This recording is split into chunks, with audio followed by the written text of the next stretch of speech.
అని చెప్పి నేను మిమ్మల్ని చర్చలోకి తీసుకురావాల్సిన పరిస్థితి వచ్చింది. సో ఏది ఏమైనా వెంకటరెడ్డి గారు మొత్తంగా ప్రజలకు అందించే సంక్షేమ పథకాల్లో ప్రభుత్వాలు చిత్తశుద్ధితో ఇంకా ముందుకు వెళ్లాల్సిన అవసరం అయితే ఉందనేది తెలుస్తున్న విషయం. సో మొత్తంగా ఇక మున్సిపల్ ఎలక్షన్కి వద్దాం. భారతీయ జనతా పార్టీకి ఇది ఒక అగ్ని పరీక్షగా మారబోతుంది. ఒకటేంటి అంటే సో మాకు పల్లెల్లో కన్నా పట్టణాల్లో మాకు ఓటర్ శాతం ఎక్కువ అని చెప్తున్న పరిస్థితి. అదేవిధంగా 8 పార్లమెంట్ స్థానాలు ఉన్నాయి కాబట్టి కాస్త అంటే దగ్గరగా సుమారు 45 నుంచి 46 మున్సిపాలిటీల్లో కూడా మీ ప్రాబల్యం ఉండే పరిస్థితులు కనిపిస్తున్నాయి. ఇటు ఈ బలం ఉంటే దీన్ని నిరూపించుకోవాలని ప్రయత్నం చేస్తుంటే అటు నుంచి జనసేన ప్రభావం మీపై ఎంతవరకు ఉండే అవకాశాలు ఉన్నాయి, ఏం చెప్తారు? ఇప్పుడు ఒక మాట వంశీ గారు ఈ బియ్యం గురించి వచ్చింది కాబట్టి చెప్తాను. బియ్యం గురించి గొడవ జరుగుతుందిగా. మా మానవతరాయి ఏంటంటే మేము ఇస్తున్నాం సన్న, ఆయన పాపం ఏమన్నాడు, సన్న బియ్యం ఇస్తుండదు కానీ నాణ్యత గురించి ఆయన పాపం ఆయన కూడా ఏం కమిటీ అయితే లేడు, అట్లా పెట్టండి. 2, ఈ బియ్యంలో కేంద్ర ప్రభుత్వం వాటా ఎంత ఉందో కూడా చెప్పాలి, లేదా చెప్పాలా, ఇది ఒక చర్చ. ఇది ఒక భాగం. సరే, అది పక్కకు పెడితే ఇలా మున్సిపల్ ఎన్నికలకు సంబంధించి సుమారుగా రేవంత్ రెడ్డి గారి ప్రభుత్వానికి తెలుసు మున్సిపల్ ఎన్నికల లోపల ప్రజలు వ్యతిరేకమైన తీర్పిస్తారు అనేటువంటిది. గ్రామ పంచాయతీల్లో కూడా వాళ్ళ లెక్కలు తప్పు లెక్కలు. నేను చాలా సందర్భాల్లో మాట్లాడుతున్నది ఏంటంటే వాళ్ళు 66% గెలిచినారు అని చెప్పుకుంటున్నారు, తప్పు. 1000 ఏకగ్రీవంగా ఎన్నికైన వాళ్ళు 1200 మంది రెబల్స్ అని పేరు పెట్టి అవన్నీ దాంట్లో ఖాతాలో వేసుకొని గెలిచినటువంటి సందర్భము అంతా కలిపితే నా దృష్టిలో 52% కంటే ఎక్కువ గెలవలేదు. ఏ అధికారంలో రాజశేఖర రెడ్డి అధికారంలో ఉన్నా, టీఆర్ఎస్ 2 సందర్భాలు అధికారంలో ఉన్నా, చంద్రబాబు నాయుడు అధికారంలో ఉన్నా కూడా స్థానిక సంస్థల లోపల శేషి గారు ఉన్నారు. 70 నుంచి 75% ఆటోమేటిక్ గా అధికార పార్టీ గెలవడం అనేటువంటిది అది ఆ ఊపు లేదు అనేటువంటిది స్పష్టమైంది. నెంబర్ 2, ఇప్పుడు ఎందుకు పెడుతున్నాడు ఎన్నికలకు? ఆయన ఇష్టం ఉందా ఇష్టం లేదా రేవంత్ రెడ్డి గారికి భయంగానే ఉన్నాడు. ఎందుకంటే సుమారుగా 3000 కోట్లు కేంద్రం నుంచి రావాల్సినటువంటి 15వ ఆర్థిక సంఘం సిఫారసుల మేరకు ఆగిపోయి ఉన్నవి. సుమారుగా 3 సంవత్సరాల డబ్బు రావాలా. దీంట్లో 2450 కోట్లేమో గ్రామ పంచాయతీలకు రావాలా, 450 కోట్లేమో 540 కోట్లేమో. కొద్దిసేపటి క్రితమే కొంత నిధులు వెలువడినట్టుగా కిషన్ రెడ్డి గారు స్టేట్మెంట్ ఇచ్చిన పరిస్థితి ఉండొచ్చు. కాబట్టి కేబినెట్ మీటింగ్ అవుతుంది కాబట్టి 540 కోట్లు మున్సిపాలిటీకి రావాలా. ఇప్పుడు మీరు మీరు ఒక నిమిషం ఉంటే 3000 కోట్లు మొత్తం 12,000 కోట్ల గ్రామ పంచాయతీలకు మంచితే చిన్న లంబడి ఎస్టీ తండా ఉన్నటువంటి గ్రామానికి కూడా 500 జనాభా ఉన్నటువంటి జనాభాకు కూడా 20 నుంచి 25 లక్షల నిధులు వస్తాయి. గ్రామ పంచాయతీ మా ఊరు ఉందనుకోండి 3000 జనాభా, దగ్గర 73 సంవత్సరాలు కలిపి 70-75 లక్షల డబ్బు రావడం జరుగుతుంది. చాలా గొప్ప మార్పులు వస్తాయి దీంట్లో.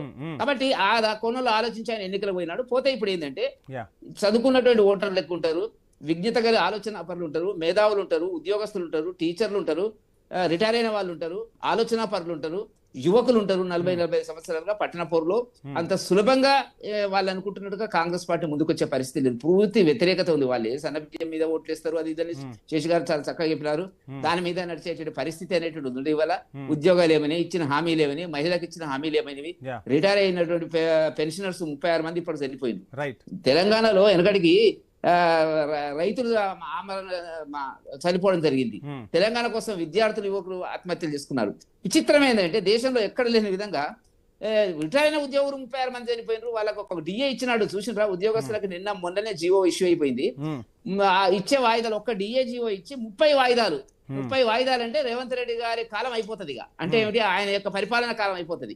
ఇంకా 5 డిఏలు బాకీ ఉన్నారు. పిఆర్సీ లేదు, ఆరోగ్యపరమైన లేదు. చాలా అధ్వానమైన ఆర్థిక పరిస్థితి లోపల తెలంగాణ ప్రభుత్వం ఉన్నమాట వాస్తవం. వాళ్ళు ఎంత చెప్పినా ఏం చేసినా భూములను నమ్మాలా, అప్పులను వేయాలా, ఈ రెండింటి మధ్యన వాళ్ళ యొక్క నడుస్తుంది. కాబట్టి ప్రజలకు ఆలోచన ఉంది ఏం జరుగుతుంది అనేటువంటి దాని మీద ఆలోచన ఉంది. కాబట్టి ఆయన 10 సంవత్సరాలలో ఏం చేశాడు, ఇప్పుడు ఈయన 2 సంవత్సరాలు అంతకంటే ఎక్కువ అబద్ధాలు ఆడుతున్నాడు, చేయలేని పరిస్థితికి వచ్చినాడు అంటే ప్రజల్లో చర్చ ఉందండి. ఇవాళ సోషల్ మీడియా ఉంది.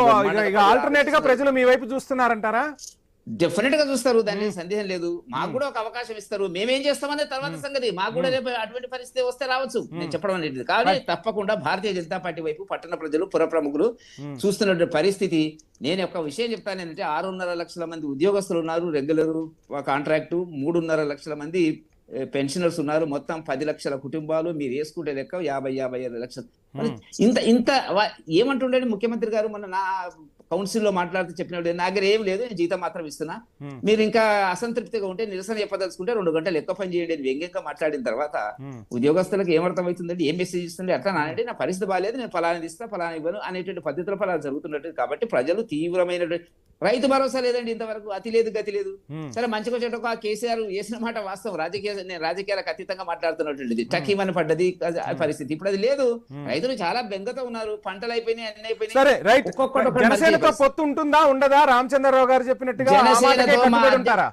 మా అధ్యక్షులు చెప్పినట్టుగా జనసేనతో మాకు పొట్టు గురించి మేము ఆలోచించడం లేదు. మేము బలంగా మేము ఉన్నాము, మా అంతా మేముగా వెళ్తాం అనేటువంటిది. పొత్తులు ఎప్పుడో మేము తెలంగాణలో ఉమ్మడి ఆంధ్రప్రదేశ్ లో టీడీపీతో పెట్టుకున్న సందర్భం తప్ప ఆ తర్వాత ఎవరితో పొత్తులు పెట్టుకున్నారు? పొత్తులు ఎందుకు అసెంబ్లీలో పోటీ చేశారుగా జనసేన భారతీయ జనతా పార్టీ కలిసి, కూకట్పల్లిలో కూడా కాస్త షేరింగ్ వచ్చిన పరిస్థితిగా చేస్తే ఏ ఫలితాలు వచ్చినాయి అనేది కూడా మాకు అంచనాలు మాకుంటాయి కదా, ఉమ్. అవన్నీ ఉంటాయి. right. కాబట్టి అంతర్గతంగా మాకు అక్కడ ఇక్కడ కేంద్రంలోను ఆంధ్రప్రదేశ్ లోను భాగస్వామ్య పార్టీ అయినట్టు కానీ మేము ఆలోచించే నిర్ణయం సో చేస్తాం. ఇక్కడ తెలంగాణ సెంటిమెంట్ అడ్డుపడుతుందా భారతీయ జనతా పార్టీకి? ఉంటాయండి, అన్ని ఆలోచించే ఉంటది. ఇప్పుడు మాకుండే ఇబ్బందులు మాకుంటాయి, అంతేగాని ఒక పార్టీ కోసం మేము ఏదో నిర్ణయం చేస్తాం అనేటువంటిది కాదు కదా. నచ్చ చెప్తాము ఇబ్బంది ఉన్నప్పుడు, అది జరగబోతుంది, అంతకంటే ఏం లేదు.